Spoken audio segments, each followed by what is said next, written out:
I got so much motherfucking design on right now. Break it down, bring it back, make it clap. I got 3 old thoughts, new block, where that day. Bitches on my line, and you know they come straight. Hold up, what it not, 45, scope it down, like whoa. I ain't fucking with these hoes, Perkenalkan, nama saya Novita Tatengkeng. Saya mahasiswa dari Universitas Pembangunan Indonesia Manado dengan NIM 2314201150. Kelas A3 semester 1. Saya membuat video ini untuk tugas UTS dengan mata kuliah Ilmu Biomedik Dasar dan topik tentang kelistrikan dalam tubuh manusia. Dan dengan dosen pengampu Nurse Niwayan Sudarmi SP MKes. Baik, kita akan masuk dalam pembahasan, yaitu kelistrikan dalam tubuh manusia. Kelistrikan merupakan sesuatu yang biasa digunakan dalam kehidupan sehari-hari dan biasanya kita tidak terlalu banyak memikirkan hal tersebut. Walaupun pemakaian praktis dari kelistrikan telah dikembangkan khususnya pada abad ke-20. Penelitian di bidang kelistrikan mempunyai sejarah yang panjang. Pengamatan terhadap gaya listrik dapat ditelusuri sampai pada zaman Yunani kuno. Orang-orang Yunani telah mengamati bahwa setelah batu ampere digosok, batu tersebut akan menarik benda kecil seperti jerami atau bulu. Kata listrik berasal dari bahasa Yunani. Untuk ampere yaitu elektron. Tubuh manusia mengandung sistem kelistrikan mulai dari mekanisme otak, jantung, ginjal, paru-paru, sistem pencernaan, sistem hormonal, otot-otot, dan berbagai jaringan lainnya. Semuanya bekerja berdasarkan sistem kelistrikan. Karena itu, kita bisa mengukur tegangan listrik di bagian tubuh manapun yang kita mau. Kelistrikan sangat erat kaitannya dengan kemagnetan. Otak kita memiliki kemagnetan, sebagaimana jantung ataupun bagian-bagian lainnya di tubuh kita. Misalnya, kelistrikan pada syaraf. 1. Sistem saraf. Sistem saraf dibagi menjadi 2, yaitu sistem saraf pusat dan sistem saraf otonom.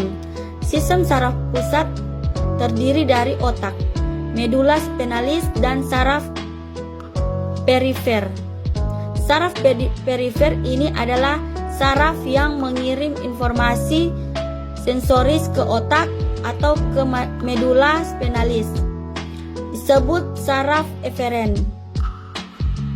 Sedangkan serat saraf yang menghantarkan informasi dari otak untuk medula spinalis ke otot dan kelenjar disebut saraf eferen. Sistem saraf otonom merupakan mengatur organ dalam tubuh, misalnya jantung, usus, dan kelenjar-kelenjar. Pengontrolan ini dilakukan secara tidak sadar. 2. Neuron. Struktur dasar sistem saraf disebut neuron. Saraf, suatu sel saraf atau neuron merupakan bagian terkecil di alam suatu segma saraf dan berfungsi menerima, menginterpretasikan atau memakai dan menghantarkan aliran listrik atau informasi. Sel saraf terdiri dari tubuh secara serabutnya yang menyerupai ranting. Serabutnya juga terdiri dari 2 macam, yaitu dendrite dan akson. Dendrite bersama dengan tubuh sel berfungsi menerima informasi berupa rangsangan, dan sensor berfungsi menghantarkan informasi ke bagian sel saraf lain. Jika rangsangan yang diterima oleh dendrite atau tubuh sel pada setiap waktu intensitasnya berada pada ambang batas atau lebih, maka impuls saraf bereaksi serta menjelar sepanjang akson. Impuls ini akan mengalir sepanjang akson dari tubuh sel menuju cabang terminal. Sedangkan akson merupakan suatu salinan panjangnya tipis dan pada ujungnya terbungkus oleh suatu membrane yang berisi cairan dengan nama aksoplasma.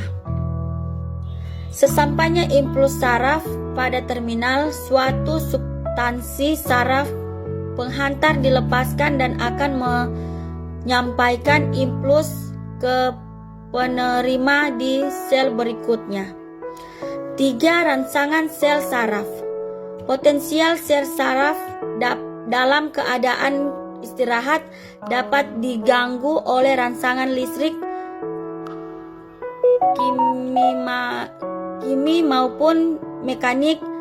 Selanjutnya butir-butir membrane akan berubah dan butir-butir ion nutriumakan masuk dari luar sel ke dalam sel. Di dalam sel akan menjadi kurang negatif atau lebih positif daripada di luar sel, dan potensial membrane akan meningkat keadaan membrane. Ini disebut depolarisasi. Jika efek dari konsentrasi natrium atau luar dalam menjadi seimbang oleh karena gradien listrik, potensial membrane menjadi positif dari dalam depolarisasi.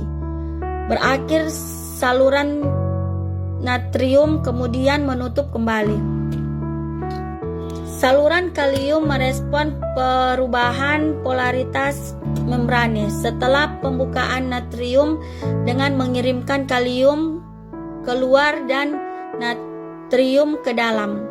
Setelah depolarisasi, saluran natrium tetap tertutup untuk waktu yang cukup singkat sampai membrane sel saraf tidak dapat dirangsang lagi, dinamakan periode pemulihan. Perubahan transien pada potensial listrik di antar membrane dinyatakan sebagai potensial aksi. Kelistrikan pada jantung, kelistrikan otot jantung, sel membrane otot jantung atau miokardium sangat berada dengan saraf dan otot bergaris. Dalam keadaan potensial istirahat dilakukan rangsangan, maka ion-ion natrium akan masuk ke dalam sel dan setelah tercapai nilai ambang akan timbul depolarisasi. Sedangkan pada sel otot jantung ion natrium mudah bocor. Aktivitas listrik jantung terjadi akibat ion retikel bermuatan seperti natrium. Kalium dan kalsium bergerak menembus membrane sel. Perbedaan muatan listrik yang tercatat dalam sebuah sel mengakibatkan apa yang dinamakan potensial aksi jantung. Itulah penjelasan dari saya tentang kelistrikan dalam tubuh manusia. Kalau ada kesalahan di dalam saya berkata-kata, saya minta maaf sebesar-besarnya. Hai teman-teman, mari bergabung dengan kami di Universitas Pembangunan Indonesia Manado. Di sini sangat lengkap jurusan kuliahnya. Datanglah ke kampus kami di Universitas Pembangunan Indonesia Manado. Apalagi yang mau masuk di ilmu keperawatan, mau mendalami tentang ilmu keperawatan, marilah datang bergabung dengan kami di Universitas Pembangunan Indonesia Manado. Sekian dari saya dan terima kasih. I bring it down, make it clap. I got 3 old thoughts, new block, where that bitches on my line, and you know